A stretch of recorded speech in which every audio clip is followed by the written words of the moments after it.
Put on your favorite game day gear because college football is heating up and FanDuel wants you to get in on the action. Right now, new customers can get no sweat first bet up to $1,000. That's $1,000 back in free bets if your first bet doesn't win. There's so many different ways to bet on college football. Bet on the money line, spread, and who you think will win it all with national championship futures. If you've been thinking about joining FanDuel, now is the perfect time to give it a shot. The app is so easy to use. They're always hooking you up with great promotions. And when you win, you'll get paid fast.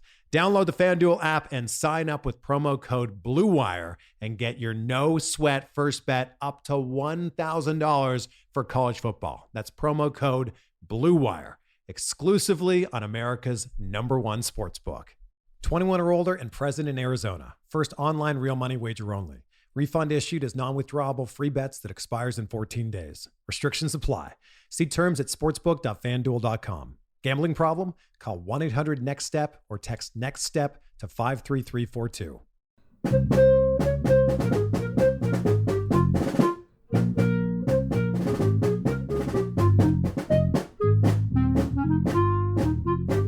Hey everyone. Welcome to The Final Four is Not on the Schedule. I'm your host, Eric, alongside with expert analyst Rod. Thanks for joining us on the best MSU basketball podcast featuring in-depth recruiting, game matchup, and post-game analysis. We dive deep to give you the best tools to enjoy the Spartans and impress your friends and family. Hey everybody, it's Eric alongside Rod. We're here for our special Ask Me Anything AMA session. We've had so much support from all of you. We really appreciate it. And so this is kind of our way of giving back a little bit and providing a little extra content for you guys who are doing so much for us. Again, if you want to support the show, you can do it via a one-time donation on PayPal or Venmo. You can go to thefinalfoursnottheschedule.com/support, and you can find ways of doing it there. You can also become a monthly donor through Patreon. That's the easiest way, and then you can support our show. To that end, we actually have a number of new Patreon supporters. Thanks so much. Michael Kistler joined at the Scott Skiles level, and then 2 Draymond Green people, Say Hey Kid, and Michael Bosnick. So thanks so much, guys. We really appreciate it. And I guess we'll just kind of get into things here. Rod, we'll just go through the questions here, and it's sort of a mishmash of stuff, so it's kind of fun. So the first one is, what are Eric and Rod's all-time favorite books about basketball and MSU basketball specifically? Do you have an answer for this one? I do. Let's start with the MSU one first. I still think, and there are a lot of great ones. I mean, Jack Ebling's done some good books on Michigan State basketball. If you want to really broaden it, you could include books by people like Magic, that type of thing. But for my money, although it's antiquated in some ways, in other ways, I think it's a great history lesson. I would go with Judd's book, which was released, I think, the year during Izzo's first year. So it was the immediate aftermath of Judd's retirement. Covers his entire career. Great insight. It's the kind of book that I think people are really hopeful Izzo will write whenever he retires, and I'm not sure that he will. That remains to be seen, because Judd got very candid about a lot of things, a lot of recruiting stuff. Those of you who are old enough to remember what it was like in the 80s, especially in recruiting in the state of Michigan, know that Michigan State had a very difficult time. And the suggestion was always that a lot of that was due to the fact that Judd played within the rules and others didn't. Not even just limited to the University of Michigan, but other schools like Missouri, Syracuse, others. And Judd in his book answers that pretty emphatically, that yes, other schools cheated and Michigan State refused to. Yeah. Great insight, great details on a lot of that. I haven't read the book. I've read it and reread it over time, but I haven't picked it up in many, many years. But my recollection is that, and this isn't meant to disparage anybody, it's just to give you a sense of the lay of the land. There was a guy in the 1987 class, same class that Steve Smith was in, by the name of Doug Smith, no relation. I believe, I want to say Doug Smith played at Mackenzie High School, which is a long since shuttered high school in Detroit. And MSU wanted to recruit him. But Judd went to look at his transcript, and he said he'd never seen anything like it. There was so much whiteout tape on a transcript that he couldn't make heads or tails of it. And Doug Smith ended up going to Missouri, which a few Detroit area kids did at the time, due to their renowned assistant coach / head bagman, Rich Dr. Detroit Daly. That's just one example. There's a lot of them. It's also pretty interesting that, not that this took a genius to say, but it does go to show you that he was right about a lot of things. Judd was right. He mentions in the book that his advice to Tom was do whatever he had to do within the rules to secure the commitment of a kid from Flint named Mateen Cleaves. And this is like, oh gosh, probably at least a year before, it was before Mateen's senior year. And, Tom Izzo, of course, was successfully able to do that. And we all know what happened. So Judd was a pretty sharp guy, but it's also a very funny book too. Yeah. Well, I'll also note that. Lots of great stories about the 79 championship team, the Scott Skiles era. He's not surprisingly very willing to defend Scott Skiles, who took a lot of grief, especially during his senior year. I can't recommend it enough if you're a Michigan State fan, and maybe especially if you're a younger listener who doesn't really clearly remember the Judd era. You will get an appreciation for what Judd was about. And that's the thing. If Michigan State didn't have a coach the caliber of Tom Izzo, Judd would be talked about a lot more, because the fact is, the man was a hell of a basketball coach. He was not a great recruiter. I think everybody would admit that, even with the cheating stuff hindering him even further. But as a basketball coach, he was pretty top notch. And the general basketball book, I've read a lot of them. And the one I think I enjoyed and that stayed with me the most is a book from the mid 1970s by a guy, a writer from Chicago named Rick Tellender, called Heaven is a Playground. And Rick Tellender was a long time, I think he's retired now, but perhaps not. Anyway, he was a long time sports writer in Chicago. And early in his career, in the early to mid 70s, I can't remember which year, I want to say like maybe 74, 75, he went on a sabbatical and I don't know if he did a full year, but he did several months where he just kind of hung out on the playground basketball scene in New York City. And just some fascinating stories from a time just prior to basketball really going up another level. So we're talking about a few years prior to Magic and Bird. In fact, one of the supporting characters in the book is a guy named Albert King. Now, Albert King was the younger brother of a guy named Bernard King, who was one of the great all-time scoring forwards in NBA history. A guy whose career would be even greater if it hadn't been ruined by drugs. But Albert King was his younger brother. And at the time, Albert King was considered the number one high school player in America over a guy named Irvin Magic Johnson. And so it's kind of interesting from that perspective to see this kid in New York City who was so highly regarded nationally. Meanwhile, reading it after the fact, we all know how the story ends. Albert King kind of had a nondescript NBA career. Meanwhile, a kid in some little town called Lansing, Michigan, in the same class, ends up becoming a megastar beyond anyone playing at the time. In just a couple short years after that. But anyway, it's a fascinating book into another period. It's before the real advent of AAU basketball. So high school basketball still matters, but more than that, especially in the inner city, you had guys who were, it's tough to clearly identify good guys and bad guys. because there are people who definitely have their hands out looking for money, but who at the same time were also legitimately helping kids find an opportunity to at least further their education, to get a scholarship somewhere, anywhere. And it was at a time when, for a variety of reasons, but mostly technology, it was possible for great talent to slip through the cracks in a way it just isn't anymore. So I highly recommend that one. Heaven is a Playground, Rick Tellender.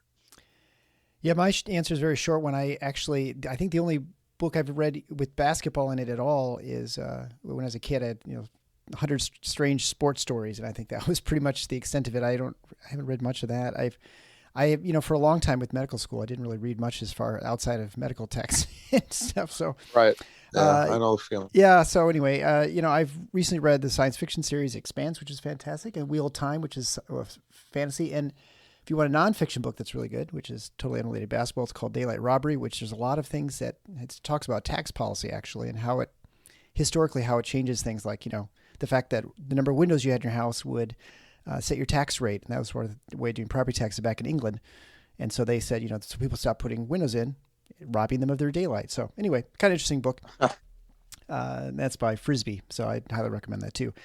And thanks to Kyle D for that question. The next question comes from Alan Perlstein.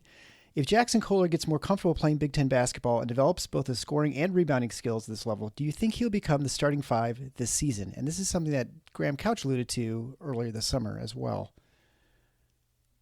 I have a simple 2-letter answer to that.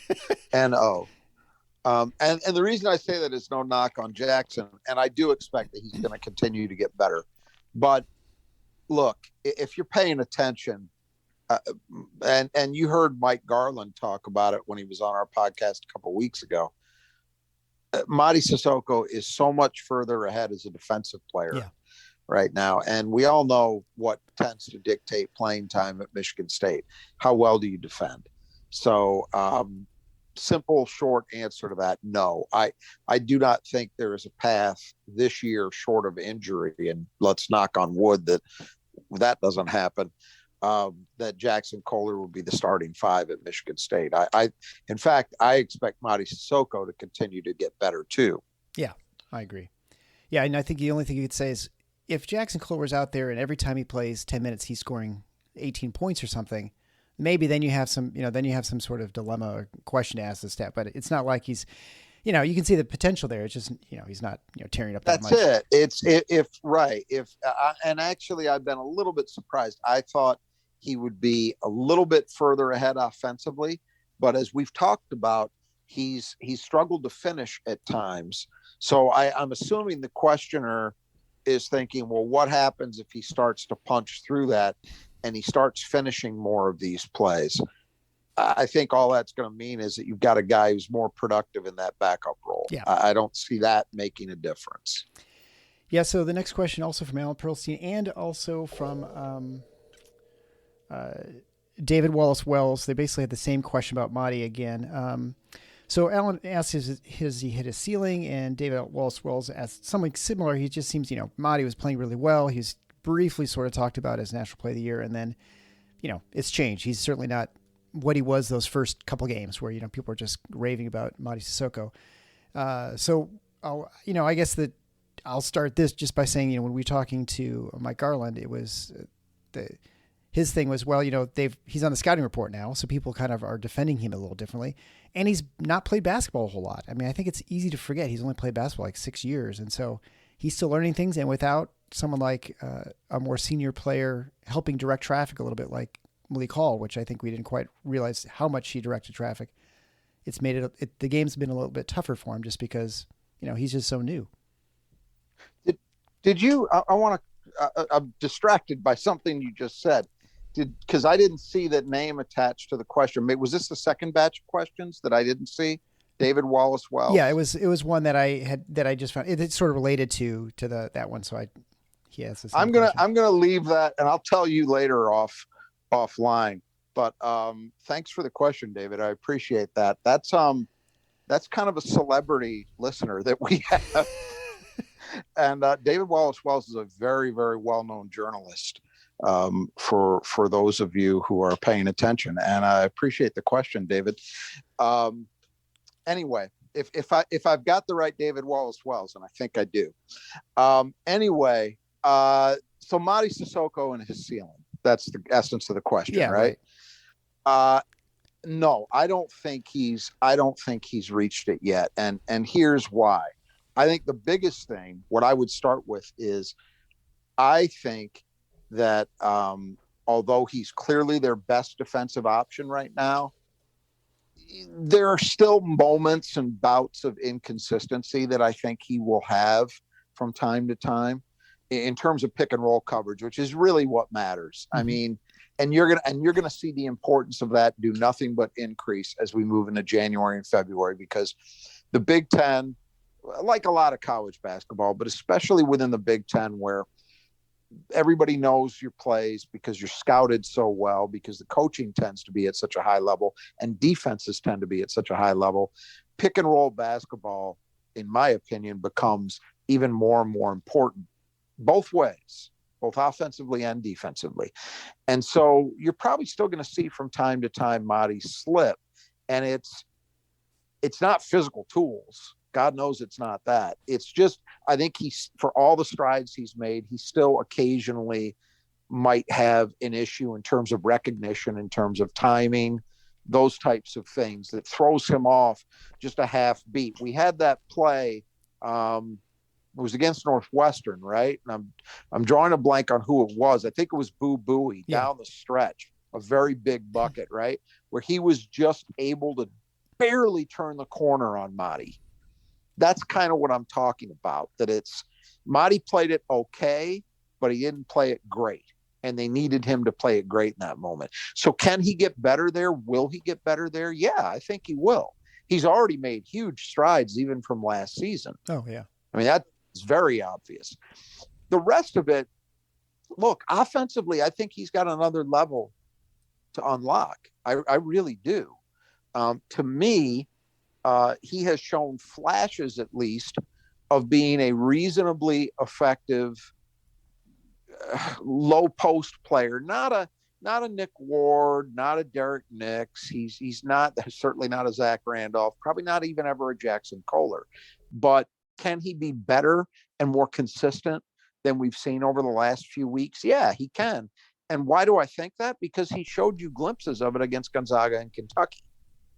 Yeah. You know, I also think what's going to help him, frankly, is the better that guys like AJ Hoggard and Tyson Walker are at getting into the lane, the more opportunities are going to open up for him at the rim. Yeah. And we've seen flashes of that too. But no, I don't think he's anywhere near his ceiling. Let's keep something in mind. It is possible, if he wants to take the COVID year, Mady could have 2 more years after this one. So Mady Sissoko is not done developing as a basketball player. And you mentioned it. I mean, what did Mike Garland tell us and remind us? You know, Mady Sissoko hadn't played that much baskesball yet. So yeah, I think there's a lot more there. And, you know, I mean, if you think about it, I mean, he's in some ways just barely played. he hasn't really, right. I mean, he's only played 10 games. This is his first sustained playing time. Yeah. Is this right? Exactly. Is whatever it is, 11 games. So yeah, don't give up on Mady Sissoko or think that what you've seen is all we're going to get. I don't believe that's remotely true. Now, I don't know how good he can get. I don't know what the upside is ultimately going to be from here, but I suspect it's more than maybe some people believe. Well, and I also, in some level, you know, you watch him shoot free throws and you think to yourself, it's not unreasonable to think this guy could develop an outside shot. Right? I mean, he looks like a pretty good stroke at the line. He's shown, correct. He's been, and that's really important. Again, going into Big Ten play, you know, physicality matters. You tend to have maybe a little more action at the rim because you're playing more half court basketball, all those types of things. That matters. And, you know, the fact that he can hit free throws is a positive, but you're right. We've also seen signs that I don't ever expect Mady to be a 3-point threat. But can he more consistently, say, do what Marcus Bingham was able to do last year? Remember, Marcus Bingham, probably the best trick in his offensive bag was that 10 to 12 foot face-up jumper. Could Marty eventually develop some level of consistency in that area? Yeah, I don't think that's beyond reason. Might not come this year, but I think it could happen. So the next question comes from Keith Johnson.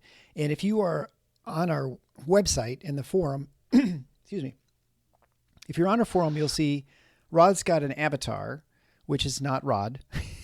So Keith Johnson asks, who is that picture? Oh, I'm happy. And what's the story? I'm happy to answer this one. That is a guy, and I got to be careful here. I want to make sure that I'm not committing any slander. And I don't think because this is all. I'll preface this by saying much of what I'm about to say is my opinion. I think if you spend any time digging into what I'm talking about, you will see that it is fact, but it is my opinion. That is a guy named Mark Dotson. And Mark Dotson is a law professor, but he's also known as a guy going way back on Michigan message boards. And he used to post on the earlier iteration of the Spartan Mag board as Dot Man.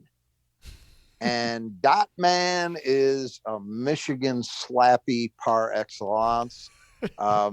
He's also a guy who I believe, and again, this is just my opinion. If he told me that the sky was blue, I'd really need to triple check it. So I was fascinated. I've always been fascinated by him. I think he's hilarious and hilarious.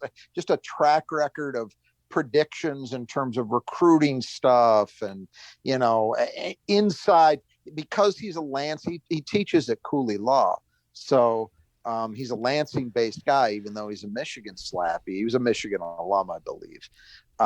But he liked to act as if he had some insight into Michigan State as well.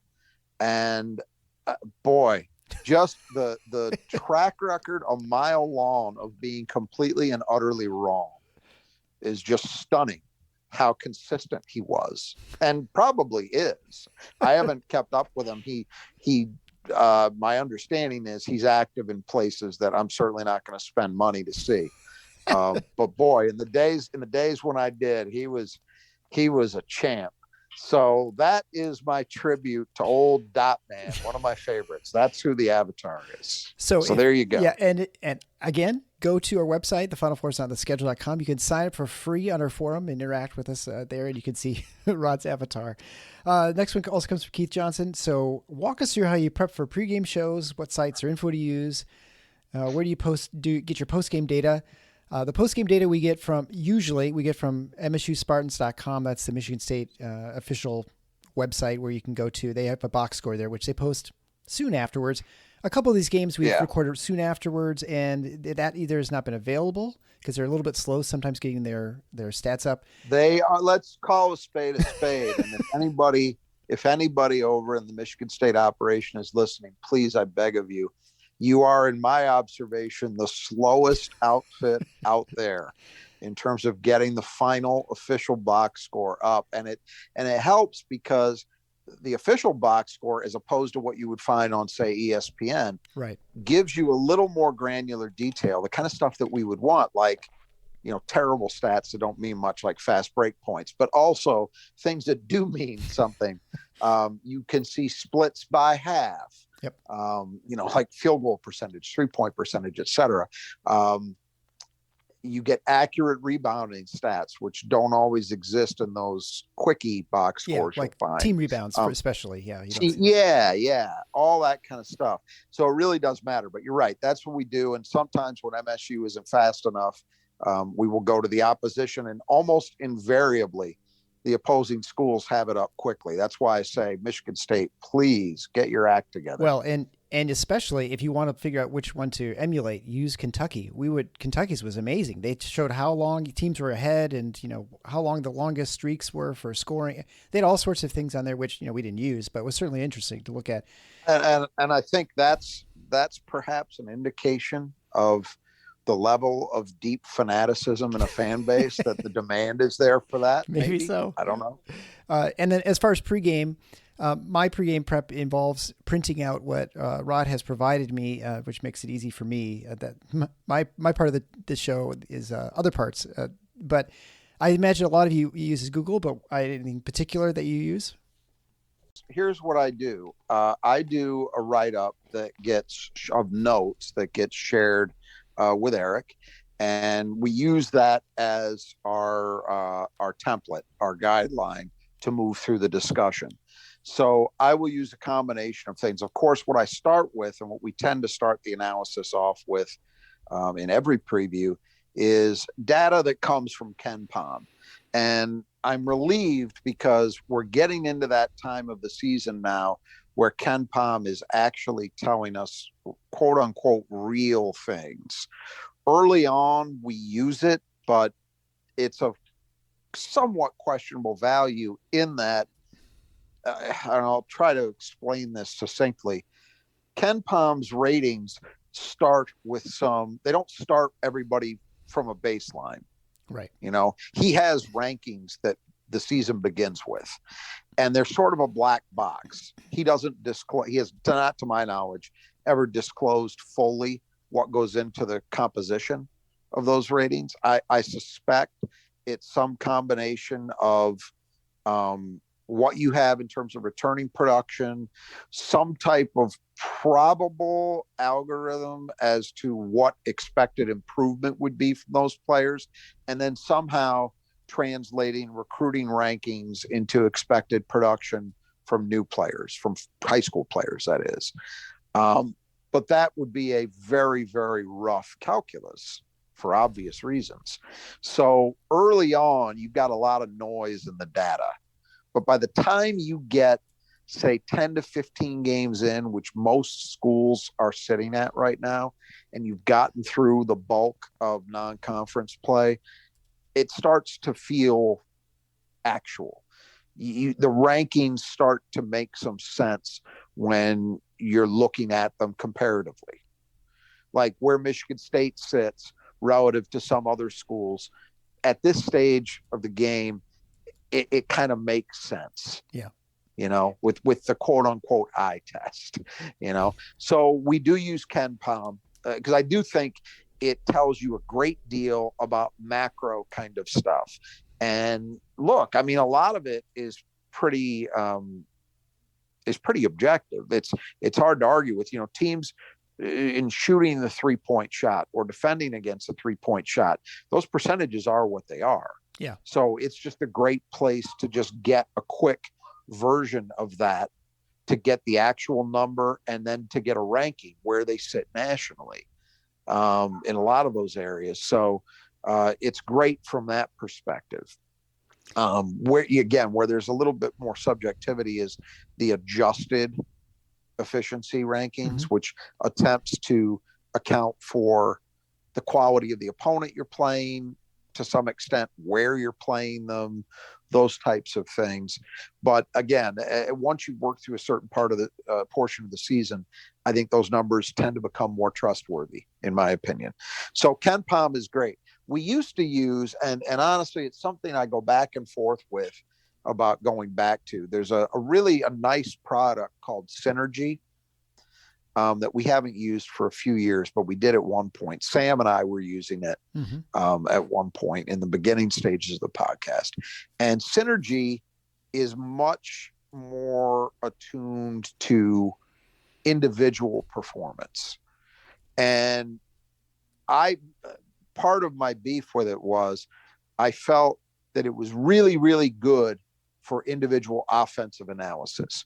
So, for example, you could use it to pretty readily get an answer to a question like, well, what does Pickett from Penn State shoot on shots around the rim, say within 5 feet of the bucket? Oh, okay. And you get a number, And so it could tell you a lot about individual offensive play. My problem was on the defensive side, I didn't trust it because basketball, especially in all respects, but especially on the defensive side, is a team sport. Yeah.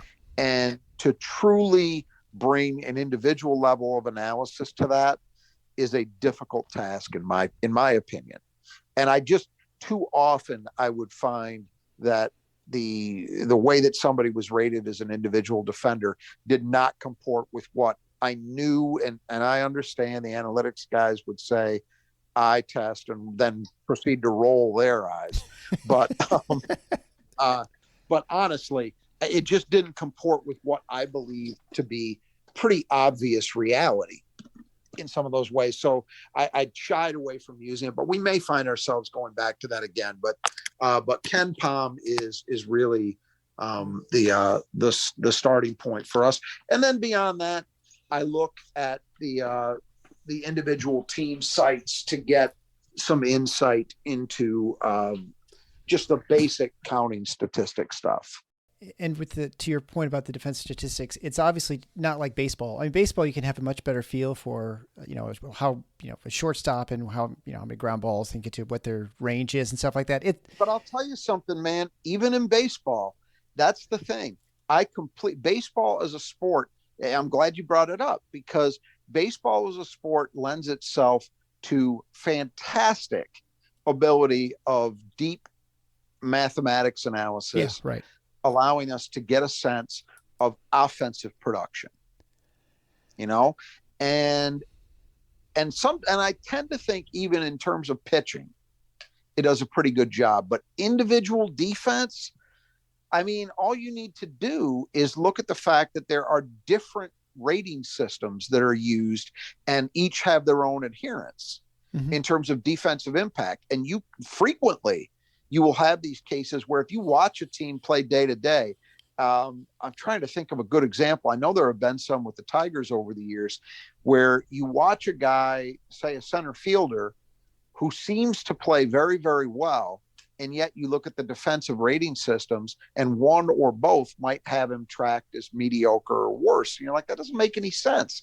I watch this guy every day. I know how many hits he seems to be taking away from opponents that seem like they would be hits with an average player, that type of thing. I still don't think baseball analytics has completely rock solid solved the defensive end. It's harder to do for a variety of reasons, but you're on to something in that it's where we're probably going to get something that's satisfying first would be baseball, because it is more individually oriented than a sport like basketball is, where, I mean, I'm sorry.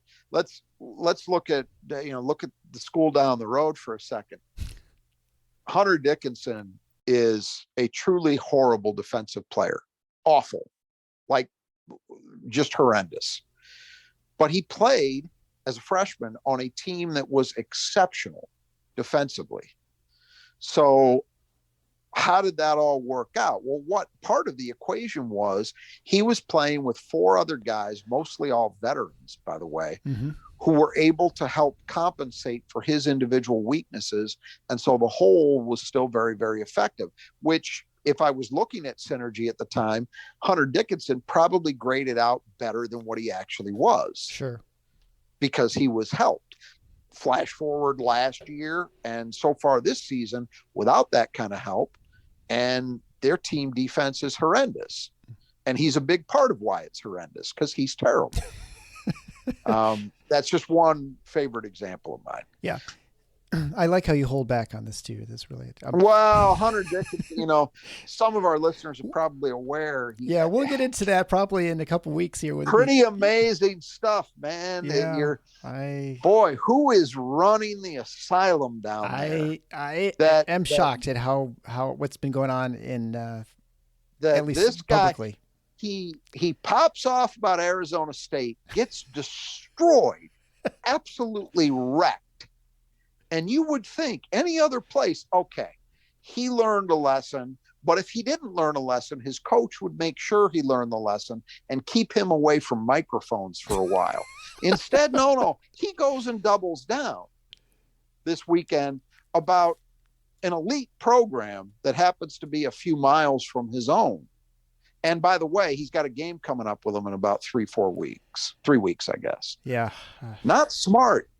And it's especially ironic considering how dumb it was that he was talking about people getting admitted to various schools, which I found really precious. But anyway, we'll come back to him in a couple of weeks. Oh, it's so and easy to get I can't distracted wait. by them. Yeah. I can't wait. All right. So the next one comes from one of our great posters over on our forum. Again, come on over to tffinauts.com/forum and sign up for a free account. It's from at Hazelmotes. Who has the high ceiling for the season on this team? Hogard, Walker, Akins, or Hauser? You want me to tackle that first? Well, I mean, I guess my feeling is just looking at this. Hauser, not that he's hit a ceiling, but I don't think Hauser's going to be a whole lot different by the end of the season. I think he kind of is what he is right now.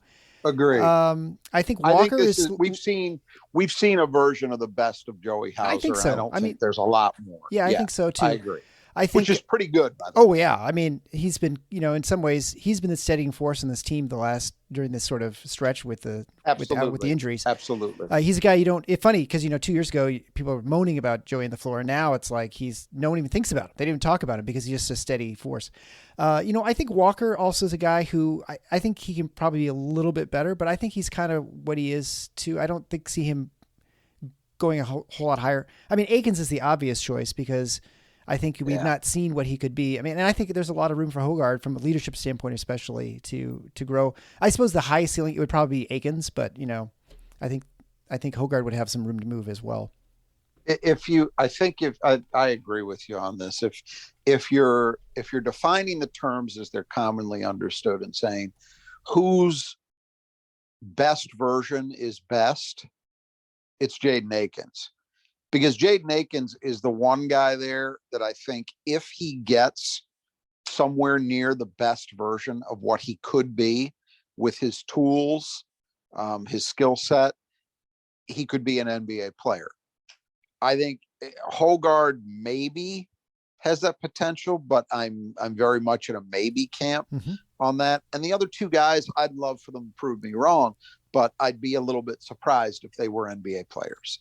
Yeah. So the answer to it pretty clearly, I think, is Jaden Akins.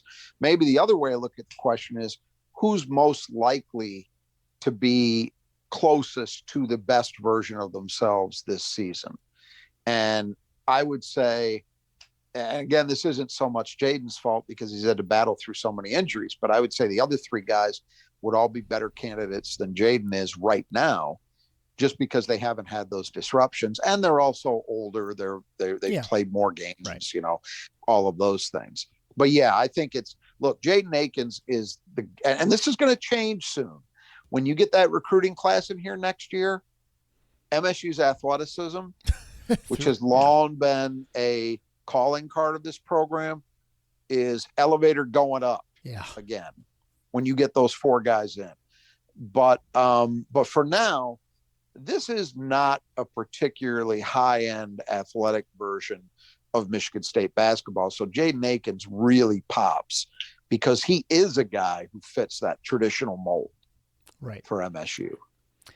So next one also from at Hazelmotes. Which MSU player or players have the best chance of making an all-conference team based on what you've seen so far?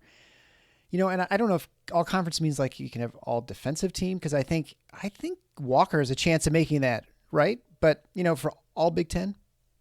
I would define it as first team, second team, or honorable mention. Mm-hmm. Yeah. That's how I would define it. So not all defense. It's first team, second team, honorable mention. Yeah, I don't know. I mean, I guess I think a lot of these players have a chance of being in one of those. I think, Hauser certainly, and Hall, if he comes back healthy and he has a good half of the season in the Big Ten. And, I think Hogard and Walker, I think actually all those guys that were mentioned in the last question have a chance of being in there somewhere. Yeah. A healthy Malik Hall certainly is good enough to potentially, and he's got enough games left. He could still end up playing 18 Big Ten games, which, by the way, as we're recording this on Monday night, the word is Malik is back practicing. He's not going to play against Oakland, but they are targeting Buffalo, so it is full steam ahead. He was doing defensive drills, which involves a lot of movement, so I liked hearing that. So we expect he's going to be back soon. Thank God. But I agree with you, and it's hard sorting out among those guys. I will I will give my best effort at an answer, though. I think the guy who's got the best shot at the highest level designation, wherever that's going to be, first team, second team, whatever, I would probably lean right now toward AJ Hogard for this reason. He is the guy who's likely to impact the most areas of the game most consistently. You know, he's clearly going to be their assist leader and right at the top of the conference. I think he's going to consistently be a productive scorer. Might not lead MSU. He's not leading them now, but he's going to be up there. If he's finally gotten back on the beam in terms of providing defensive consistency, he can be very important for Michigan State there. And then we've already seen he's rebounding at a reasonably decent level too. So I'd go with Hogard, but boy, it's a close call because any of those guys could do it. And what hurts them all, by the way, is the fact that any of them could do it. Right, exactly. Michigan State does not have a guy who's going to end up, we already know this, nobody's going to end up averaging 18, 19 a game. Yeah, right. You know, that's just not going to happen. So you don't have that one guy who separates himself as a scorer from the pack. So it's like it was last year, although it looks like maybe slightly better level. You're going to have a lot of guys, say, between 10 points and 14 points a night. And then finally from Hazel Moats, do you believe the Big Ten will expose Purdue because it relies on two freshman guards who are not especially athletic? Also, do you have a good feel about the predictions for the conference champs? All right, let's go to the last one first. If you remember, and this was my weasel get out of jail. It was the best answer ever. I picked Indiana to win it, but I also said Indiana won't win it. I feel very good about the second part of that right now. I do not think Indiana is capable of winning the Big Ten. And for exactly the reasons I suggested back then. Yep. I had real questions about their guard play, and sure enough, their guard play is not Big Ten title caliber. It is not Final Four caliber. It's probably not even second weekend of the NCAA tournament caliber. Sell on Indiana, sell hard. And the only thing which gives me any pause is, ironically, the fact that their starting point guard, Xavier Johnson, looks like he's going to be out for a little while with a foot injury. Yeah. Which I thought those only happened at Michigan State. I thought so too. Maybe he was going to get transferred to Michigan State and couldn't now. Yeah, maybe. Yeah. But anyway, and I say that because sometimes that's what ends up turning around. The guy who's definitively proven he's not up to it, but is playing all the time, gets hurt, and they're forced to turn to somebody else. I don't think that's going to be the case in Bloomington, but it's anyway. So to answer that, I picked Indiana because I had to pick someone, but I also knew, I just knew this was not a team that was going to win it, and I'm pretty convinced that part is accurate. Purdue would be the favorite by just about everybody right now. They're unbeaten. They've got some very high level wins. They've played pretty well. You know, you have to give them their due. But the listener is pinpointing where I think the issue is. I will share with you. I had a text exchange. I'm going on Jack Ebling's show tomorrow to do a quick segment, and he was asking me what I thought about the Big Ten.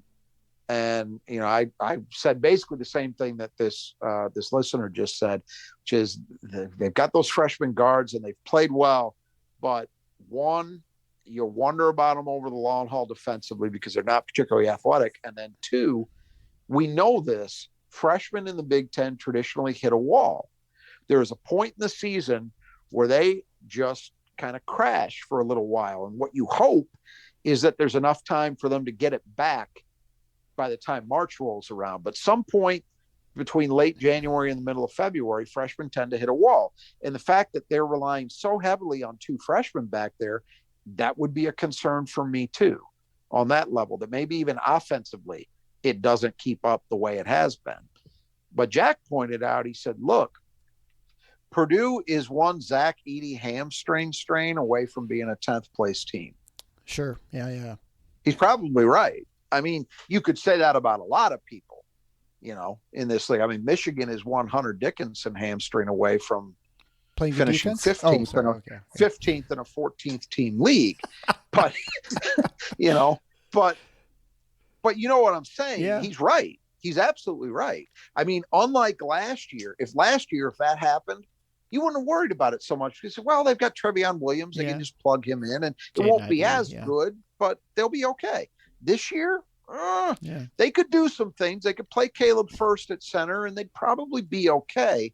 But Edey has become so critical to them and is putting up such huge production that I don't think you easily replace that or replace it much at all if he were to get hurt. So, but getting back to the premise of the original question, yeah, I do think they deserve to be the favorite right now based on what they've done. But I also think they've still got questions like everybody else. We said it coming into the season. The Big Ten is loaded with teams with a lot of questions. Nobody is coming in looking as if they've got all the answers. And despite the fact that I think the league as a whole has played better than we anticipated, better than almost anybody anticipated, I still think that's true.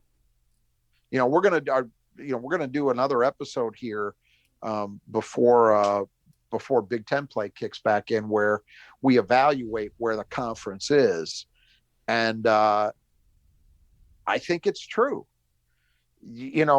I told Jack when he asked me, pick your top 5. I can't do it. Yeah. Purdue's the favorite, but they're vulnerable. And beyond that, throw a blanket over like 2 through 10, which is exactly where we were in October, right? Yeah, pretty much. Yeah. And I would say, to your point, interesting too, is when you look at the people who submitted our answers for our contest, if they submitted late, 3/4 of them picked Purdue, but early no one had, so it's very interesting. Right. I mean, they're kind of where everyone else is at this point, right now. Right. I mean, look, Purdue, I would say this. I would still like Purdue's position in this sense. There's a trust level that I have, and I think a lot of people have with Matt Painter, that you figure even when they hit some points where they're going to struggle, which I think is going to happen, they're only going to struggle so much. They're only going to sink so much. And in a league that is as riddled with teams with questions as this one is, would 5 losses get you an outright title? It might. Yeah, I think so. It's at this point, it's kind of hard to imagine Purdue being much worse than that. Mm-hmm. But who knows? Yeah. I mean, we got a long way to go, a lot of games to play, and they are a team with some vulnerabilities. For as good as they've looked, look, they barely got by Davidson. And Davidson's an okay team. They're not as good as they were last year. So, yeah. And Nebraska, they're not, right? I mean, they barely. And Nebraska, exactly. Could have lost that game as well. And Nebraska. So the idea that Purdue is a juggernaut, I mean, look, even for all the struggles that they had last year, if you put last year's Purdue team on the floor with this year's Purdue team and tipped it off right now, I would take last year's Purdue team. No questions asked. Yeah. I'd do it in a heartbeat. The next question comes from forum again. It's at MGC_07 asks, what player do you guys think takes the biggest leap from now until March? I think it gets back to the answer to our ceiling question, right? I think so too. The easy answer is Jaden Akins, because if he stays healthy, you're going to, I believe, continue to see his consistency cycle up, and that will allow his upside to be more consistently unlocked. We still have not seen a Jaden Akins game yet that of the level that I think he's capable of delivering. So, the pretty easy answer for me is Jaden Akins. I assume you're in the same spot. I am. Although my caveat would be, I think we're going to see some big changes from some players. I think Kohler will look like a completely different player by the end of the season. And I think we'll see probably not as much progression, but some progression with Cooper. And I think Monty's going to look a lot different too by the time we get to March. I think people's impressions of him is going to be different than what it is right now. It's when assuming everyone's healthy and we have Malik Hall's back there, I think we may see more of the old Marty and someone who's a little bit more confident even on the offensive end.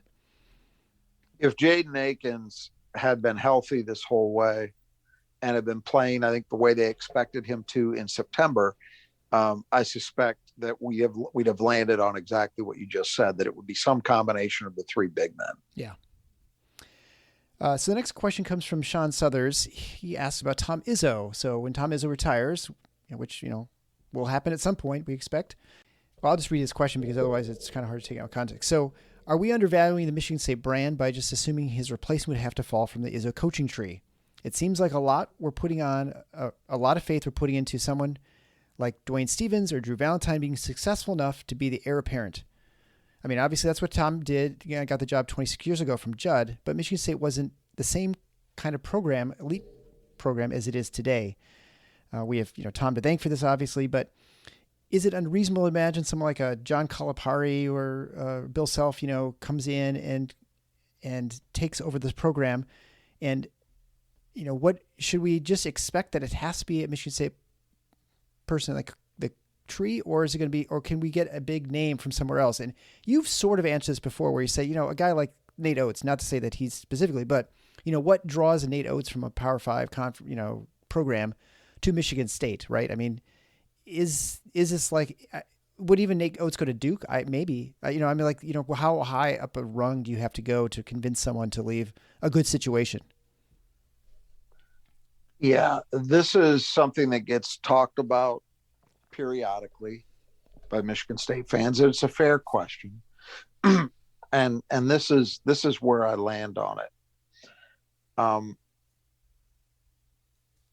If you want the best indication of what's likely to happen at Michigan State when Tom Izzo retires, I would suggest you look and let's assume, as I mostly do, that we all agree with the general premise of the listener's question, that Michigan State is perhaps not I don't think anybody would say it's a true blue blood. I think there's only 5 or 6 of those, depending upon how you feel about Indiana. But the next level, somewhere from say 6 to 10 in terms of all-time programs. I think that's a fair statement, a fair place to put Michigan State. Look to the two schools of that level and what they've done under similar circumstances. So 2 years ago, Roy Williams decides to retire. Who gets the job? Hubert Davis, who had been an assistant at North Carolina under Roy Williams for several years after he left ESPN. Okay, they stayed in-house. Roy Williams made the call. Believe it. Yeah, that was Roy Williams' pick.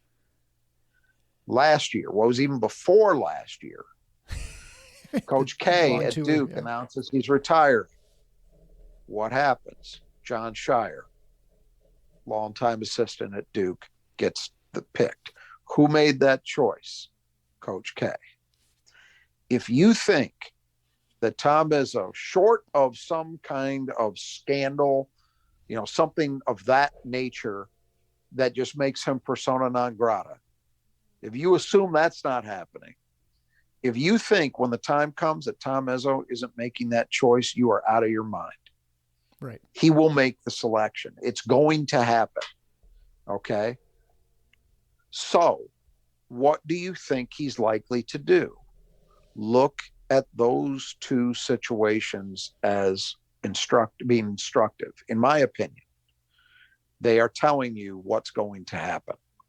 Now, a lot of Michigan State fans, as I suspect the listener, the questioner here would fall into this category, do not like that because they believe that the program has entered a realm in which it is basketball royalty or nearly so, and should be able to go out and basically raid whatever schools that aren't named Duke, Kentucky, Kansas, North Carolina, and just take whomever they want.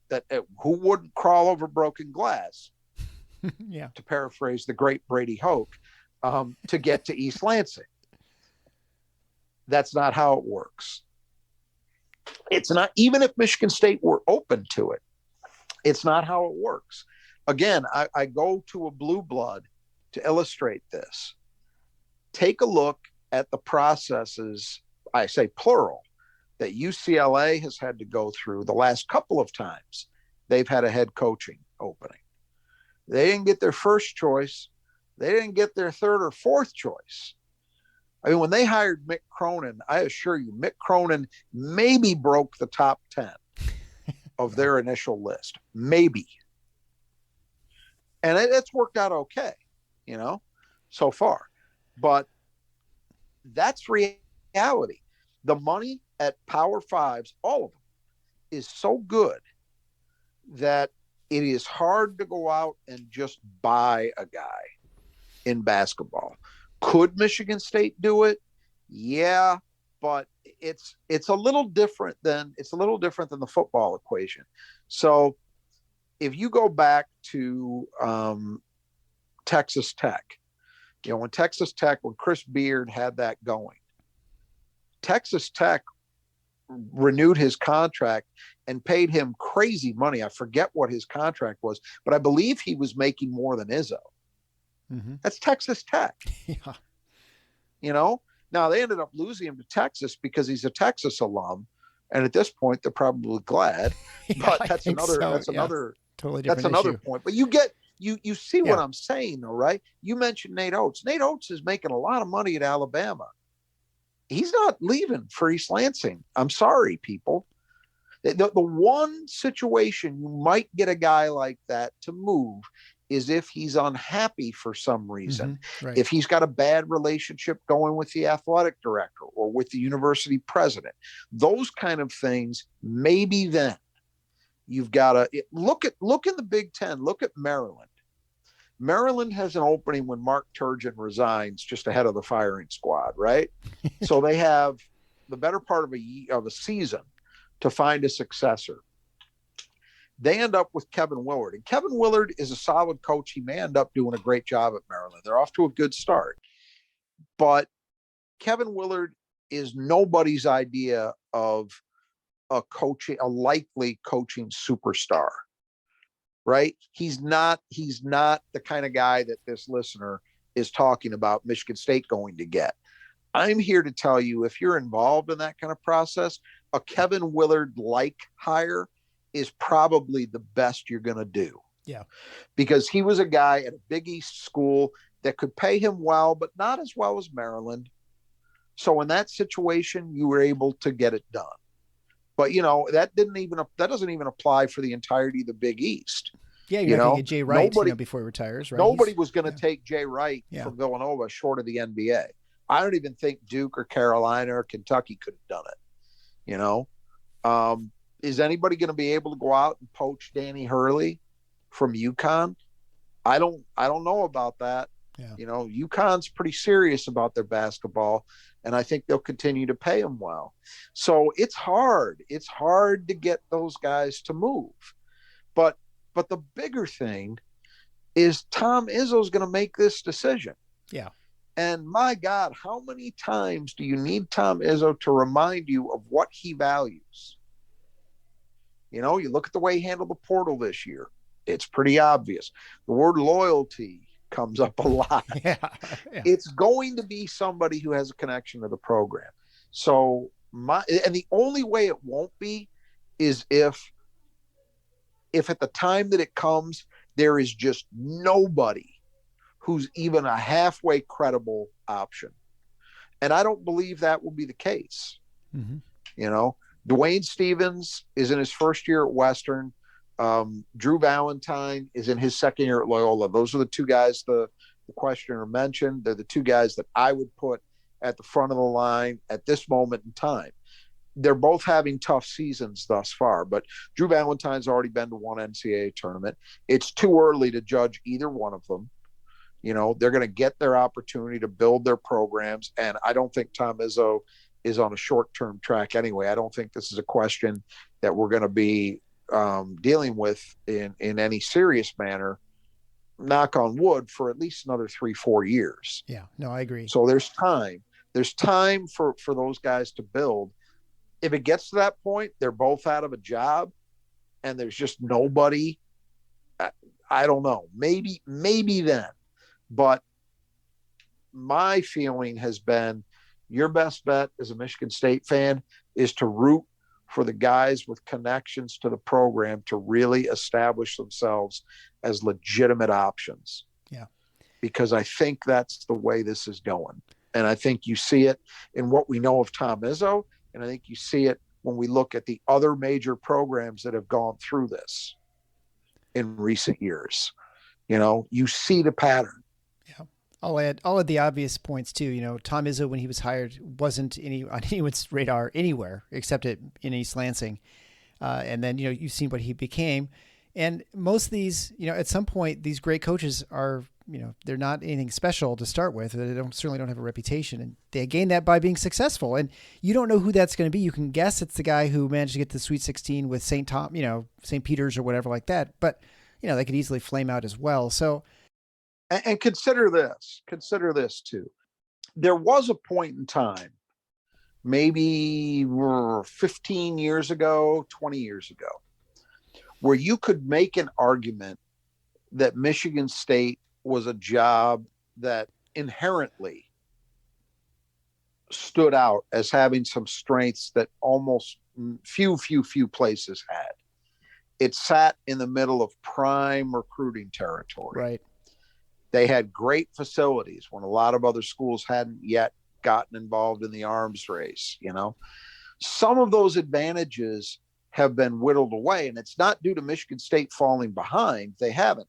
But the recruiting stuff, look, Michigan isn't what it used to be as a talent producing state. Yeah, you still have proximity to Ohio and Indiana and Illinois, et cetera, but it's not an advantage that it once was. And I'd also add that 15, 20 years ago, Michigan was flat on its back. They have rebounded to some extent. Yeah. And, you know, are more, so you're sharing the state with a viable program again. Whereas back then you weren't. So you also have to consider, for as much as we think Michigan State has become an elite program, and it is under Tom Izzo, are there inherent factors that make it an elite program? I don't know. Yeah. And so that has to be factored in. And then there's also the little bit about, oh, I'm following a Hall of Famer. Yeah. How many guys want to do that? It will be, for whoever gets that job, it's going to be rough. Yeah. Oh, for sure. Yeah. Yeah. You can't even, you know, I'm trying to think what would compare. I mean, Shire's going through it at Duke, certainly. Hubert Davis, maybe, but Roy was never, for as great a coach as he was, the guy who really went through it was Bill Guthridge replacing Dean Smith. You know, yeah, right. That was the legend at Carolina, right?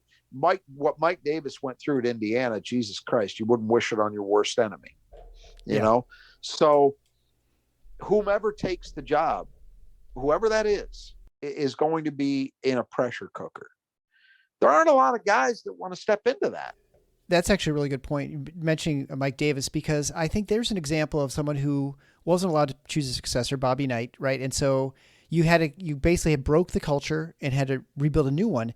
And I think if there's one thing that you recognize it's an established head coach, and I think, you know, football's a good example, right? Like if you suddenly lose all your coordinators, even though it may be the same head coach, you're sort of reinventing your team, and that stability is really important. That's one thing, you know, Tom Izzo's had at Michigan State. He's always had a pretty steady assistant coaching staff. And so there's that consistent culture. And that's the thing that if you are, you know, Duke, they've maintained that by having someone who has the same sort of, you know, they came from the same environment. And you'd expect Michigan State would want to do it too. Because as soon as you break that, you have to, now maybe you think you need to break it, but if you do, you have to build some other successful way of getting, you know, the job done. And that's not a proven equation for success sometimes. And so in Indiana, when they hired Mike Woodson, finally hired a guy with an Indiana background. Right. How many they've gone through what, 4 coaches? 3? Davis, Kelvin Sampson, Crane, Miller, 4 coaches to finally come back around to an Indiana guy. Now, in this case, I think it's that horse is out of the barn. It's too late,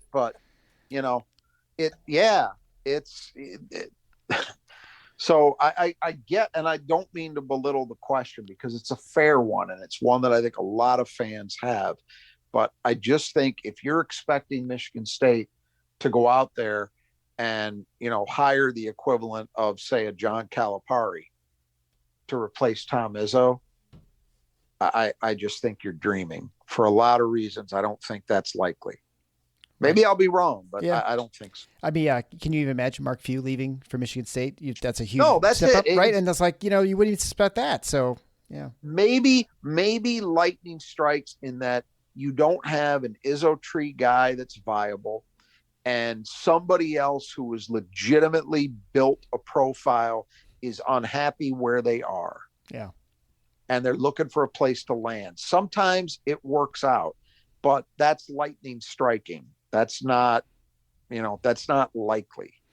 And I don't even remember if I mentioned the questioner's name is Sean Southers. So thanks again for that question. That was obviously a very interesting one. Yeah, it's a great question. Yeah, and it's one people always talk about. All right, so the last one will be Patrick Binienda asks, who's the leader in the locker room? And this is one that I think we asked Tom Kelly, and I don't even know if we asked Mike Garland too. And I guess I feel like the answer we got was there's not one really, but it sounds like there are a number of good leaders who have not sort of taken over as like, a vocal leader completely yet. Like, Malik Hall sounds like he's sort of moving that. AJ Hogarth's had his time. And even, I think Tom Kelly mentioned Joey Hauser even, which you don't really see that on the floor at all, but I imagine that's, maybe sort of leading by example. Well, so there are a couple guys who seem to be candidates. Hogarth is your point guard, and he's also shown a willingness to let his own voice be heard. The problem is I don't get the sense that, and this isn't even just what we heard from Coach Garland and Coach Kelly. This is a more general sense that I've gotten over time just from people that I talk to who know more than I do about the inner dynamics. I don't get the sense that, AJ Hogarth is not Mateen Cleaves. Not yet. And what I mean by that is I don't think that he's got that level of respect that everybody's going to take it when he's barking in exactly the right way, right, and use that as fuel to get better, in part because he hasn't yet 100% learned to take accountability for his own deficits, his own failings, right? Mm-hmm.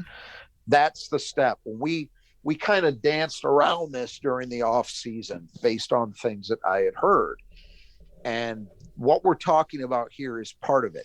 That the last step AJ's really got to take in terms of the intangibles is get to the point that he can self-critique. Izzo talks about this and has for years, that a guy has really made it, gotten to that last level of development when they can critique their own game, critique themselves, and hold themselves accountable.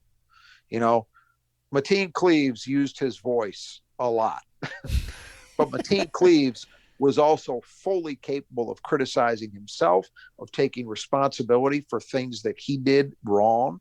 He would even take responsibility for things that went wrong that weren't his fault. Mm-hmm. That's where AJ's got to get to if he's going to be the leader. A guy that I think I'm detecting signs has really made strides is Malik Hall. I've watched Malik Hall on the bench during this period where he's been hurt. And if you're paying attention, you will constantly see him in teammates' ears, on the bench, in huddles. You see him actually instructing, coaching guys. That sometimes is something that happens to players when they have to sit for a while. So it's not an unusual experience. And I think and Malik was showing some signs of it before he got hurt as well. So I'm hopeful that he might be the guy for this team to kind of take those reins. I have a little more faith in him than anybody else in that area right now. I agree. But we've got to see. I think the unfortunate truth is, you love to have the obvious answer. You love to have the, oh, it's Travis Walton. Oh, it's Draymond Green. Oh, it's Mateen Cleaves. You don't always have that. And you can have great teams, by the way, that don't have the obvious answer in that area. The 09 team had Draymond Green as a freshman. He wasn't that guy on that team. They didn't have any. Well, Travis Walton, I'm sorry. It was Travis Walton on that team.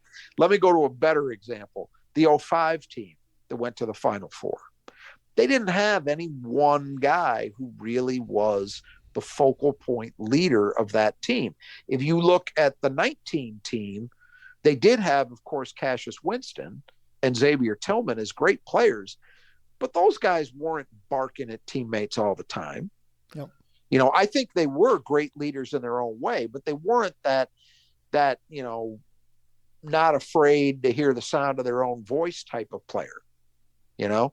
So there are different ways you can do it. So the fact that MSU doesn't have the obvious answer here, I don't think necessarily dooms them to not fulfilling whatever their potential is as a team. But, you know, with the program Tom Izzo's built, the natural inclination and reaction is to want to have that loud guy who's dragging people with him. Right. Yeah. And I would just say, in addition, is that the senior leadership on this team is much better than it was last year. You know, Yes. maybe not, you know, compared to what we had. So I think we're miles far ahead from where we were last season.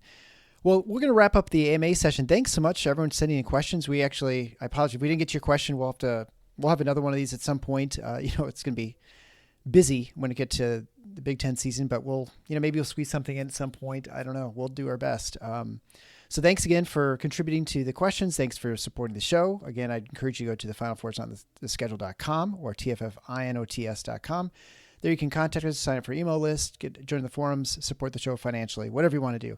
We appreciate it. So until next time, the Final Four is on the schedule. Go green.